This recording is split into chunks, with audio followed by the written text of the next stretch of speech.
Hollywood in short with Jyoti आज आपके लिए लेकर आया है journey to the centre of the अर्थ।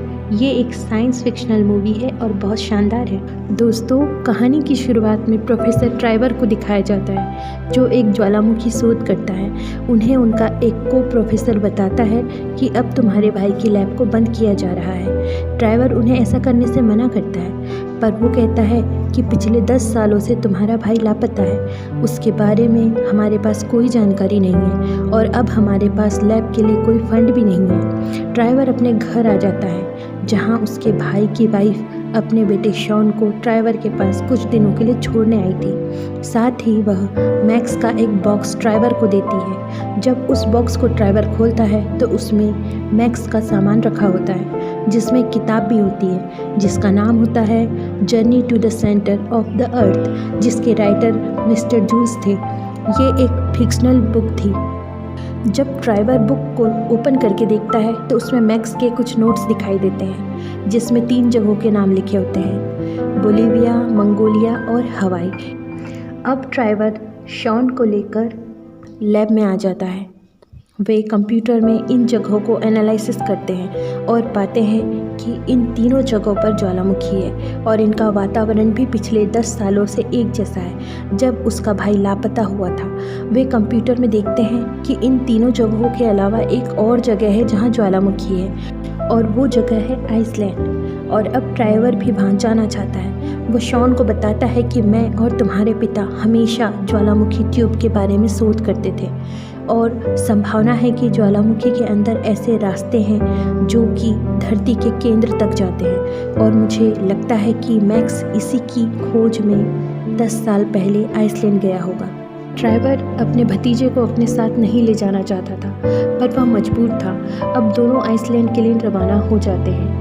वहाँ जाते ही वे सबसे पहले वहाँ के एक महान वैज्ञानिक के घर पहुँचते हैं, पर दरवाज़ा उसकी बेटी हना खोलती है, जो बताती है कि 3 साल पहले उसके पिता का देहांत हो गया। ट्राइवर उसे मैक्स की बुक दिखाता है। हना भी अपने पिता के पास रखी सेम किताब दिखाती है। वे देखते हैं कि दोनों ही किताबों में बिल्कुल एक जैसे नोट्स लिखे गए थे।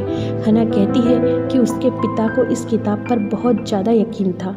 सेंटर ऑफ द अर्थ के बारे में लिखी बातें यूँ तो साइंस फिक्शन है, पर काफ़ी बातों को लोग सच भी मानते हैं। पर मेरे पिता को यकीन था धरती के नीचे कोई और दुनिया जरूर है। ट्राइवर हना से उस ज्वालामुखी तक ले जाने को कहता है। हना कहती है कि उनकी गाड़ी वहाँ नहीं जा सकेगी, उन्हें पैदल ही पहाड़ों पर चढ़ाई करते हुए जाना होगा।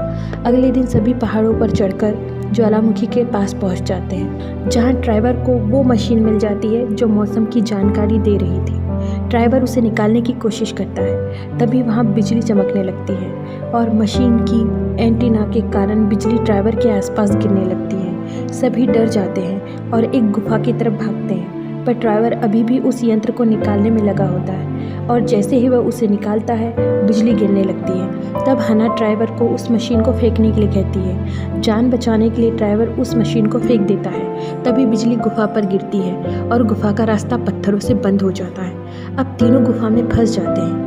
हना उन्हें बताती है कि यहाँ एक पुरानी माइन है, अगर हम आगे बढ़ते रहे तो उस माइन तक पहुँच सकते हैं। जब ये तीनों आगे बढ़ते हैं तो एक बहुत गहरी खाई होती है, जहाँ से ये रस्सियों के सहारे नीचे उतरते हैं और माइन तक पहुँच जाते हैं। इस माइन में आने जाने के लिए ट्रॉलियों का इस्तेमाल किया जाता था।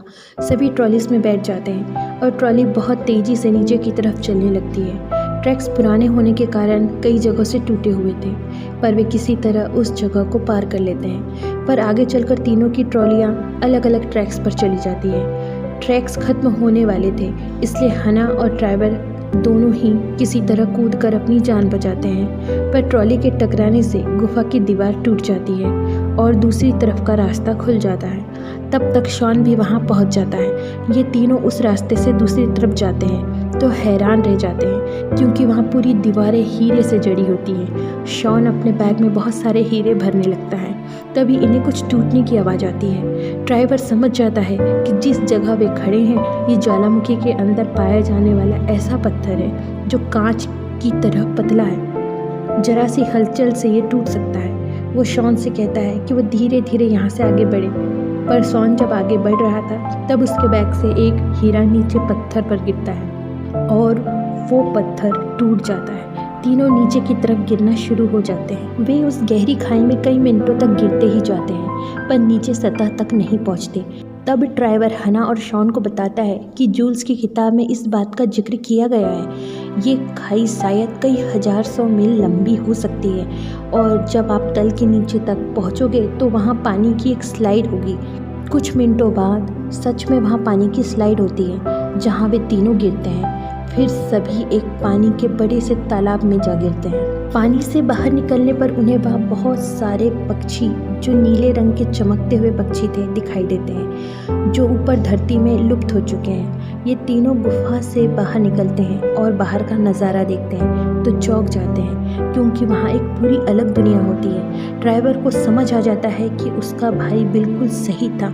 ये सेंटर ऑफ द अर्थ है, यानी एक दुनिया के भीतर दूसरी दुनिया। अब जब ये सभी आगे बढ़ते हैं तो ठीक वैसी ही चीज़ें और जगह देखते हैं जैसा कि किताब में लिखा था। वे तस्वीरें भी लगभग समान होती हैं। ड्राइवर कहता है कि यहाँ जरूर कोई आया होगा, उसी ने ये बातें जूल्स को बताई होगी, तभी तो उसने किताब लिखी।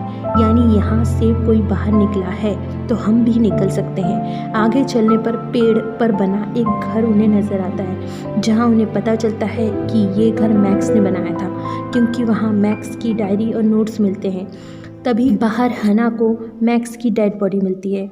वो ड्राइवर और शॉन को बताती है और शॉन अपने पिता की मृत्यु से दुखी होकर रोने लगता है। मैक्स के नोट से उन्हें पता चलता है कि यहाँ का तापमान ज्वालामुखी के कारण लगातार बढ़ रहा है। हना मैक्स के नोट्स में पढ़ती है कि जूल्स की बुक के अकॉर्डिंग मुझे इस सागर को नॉर्थ से पार करना होगा जहाँ एक गर्म पानी का झरना है जो उल्टा बहता है, यानी वे यहाँ से ऊपर धरती तक पहुँच सकते हैं। अब ड्राइवर एक नाव बनाता है। तापमान भी लगातार बढ़ रहा है और अगर तापमान 135 डिग्री सेल्सियस से ऊपर गया तो ये सभी मर जाएंगे, इसलिए ये जल्दी से नाव पर बैठकर वहाँ से निकल जाते हैं। नाव तेज़ी से आगे बढ़ती है और हवाओं के साथ उड़कर खतरनाक मछलियाँ उन पर हमला करती हैं। वे किसी तरह अपनी जान बचाते हैं पर तेज हवाओं से उनका पाल जिस लकड़ी से बंधा था वो टूटने लगता है। शॉन दोनों रस्सियों को हाथ से पकड़ लेता है पर हवा उसे उड़ा ले जाती है और जब शॉन की आँख खुलती है तो वह किनारे पर पड़ा होता है जहाँ उसे वही पक्षी दिखता है जो शॉन ने गुफा में देखा था। वो उस पक्षी का पीछा करता है और वो पक्षी उसे पहाड़ी के अंदर ले जाता है जहाँ शॉन को उड़ने वाले अद्भुत पत्थर नज़र आते हैं। वहाँ गुरुत्वाकर्षण बल का अभाव होता है। शॉन उन पत्थरों से होता हुआ उस खाई को पार करता है। अब शॉन को यकीन होता है कि अगर उड़ते हुए पत्थर हैं तो फिर उल्टा बहता झरना भी होगा। इधर ड्राइवर और हना भी किनारे पर पहुँच जाते हैं पर अचानक ही एक आदमखोर पौधा हना पर हमला करता है। वह ड्राइवर पर भी झपटता है पर ड्राइवर उस पौधे को जड़ से उखाड़कर फेंक देता है और हना की जान बचाता है। अब शॉन भी चलते हुए एक सूखे रेगिस्तान सी जगह पर आता है जहाँ बड़ी बड़ी हड्डियों के कंकाल पड़े हुए थे, जहाँ उसके पीछे एक भयानक डायनासोर पड़ जाता है। शॉन वहाँ से चिल्लाते हुए भागता है और पत्थरों की एक छोटी सी कंदरा में फंस जाता है। वह ज़ोर ज़ोर से चिल्लाता है क्योंकि वो डायनासोर उस कंदरा को तोड़ना शुरू कर देता है। इधर ड्राइवर को शॉन की चीखने की आवाज़ें सुनाई देती है। वो उस जगह पहुँच जाता है और कंदरा की दूसरी तरफ से तोड़कर शॉन को बचाता है। अब डायनासोर दोनों के पीछे दौड़ने लगता है जहाँ ड्राइवर उसका ध्यान भटकाकर उसे गहरी खाई में गिरा देता है। अब शॉन और ड्राइवर को वो झरना भी नज़र आ जाता है जिसके सहारे वे बाहर निकल सकते थे, पर अब उन्हें एक नाव की ज़रूरत है ताकि वे उस झरने के पास पहुंच सके। तभी हना एक डायनासोर के सर का कंकाल ले आती है जिसे वे नाव बनाकर आगे बढ़ते हैं। तभी एक सकरी सी ढलान वाली गुफा में उनकी नाव कंट्रोल से बाहर हो जाती है। आगे पानी भी खत्म हो जाता है और ये सभी एक गहरी खाई में गिर जाते हैं और नीचे चट्टानों के बीच इनकी नाव फंस जाती है। अब जब वे तीनों नीचे देखते हैं तो नीचे उबलता हुआ लावा देखकर ड्राइवर कहता है कि हम लेट हो गए।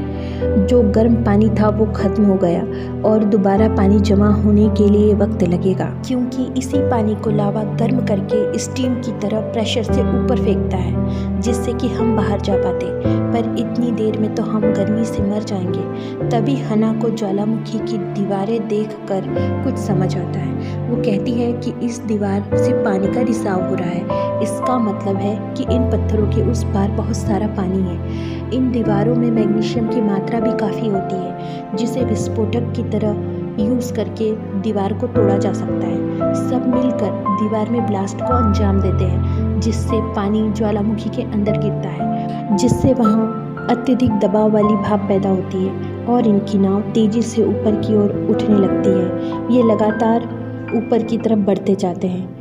इस तरह थोड़ी ही देर में उन्हें नीला आसमान नज़र आता है और वे ऊपर धरती पर आ जाते हैं। इनकी नाव एक ढलान पर बने खेत पर से गुजरते हुए किसान के घर के पास रुकती है। किसान फसलों के नुकसान से इटालियन में डट रहा होता है। तब इन सबको पता चलता है कि वे इटली में पहुंच गए हैं। तब शॉन अपने बैग से एक हीरा निकालता है और उस किसान को दे देता है, जो उसने माइन से लाए थे। इनके पास और भी हीरे थे। अब वे तथाकथित काफ़ी अमीर हो गए थे। ड्राइवर और हना भी एक दूसरे को पसंद करने लगे थे। अब वे लौटकर दोबारा मैक्स की लैब को स्टार्ट करवा देते हैं, जो फंडिंग की कमी से बंद कर दी गई थी। और जब शॉन वापस अपने घर जा रहा होता है, तब ड्राइवर उसे एक और बुक देता है, जिसका नाम होता है एटलांटिस द लॉस्ट सिटी। और वह उससे पूछता है कि वह क्रिसमस की छुट्टियों में क्या कर रहा है। और इस तरह यह मूवी यहीं ख़त्म हो जाती है।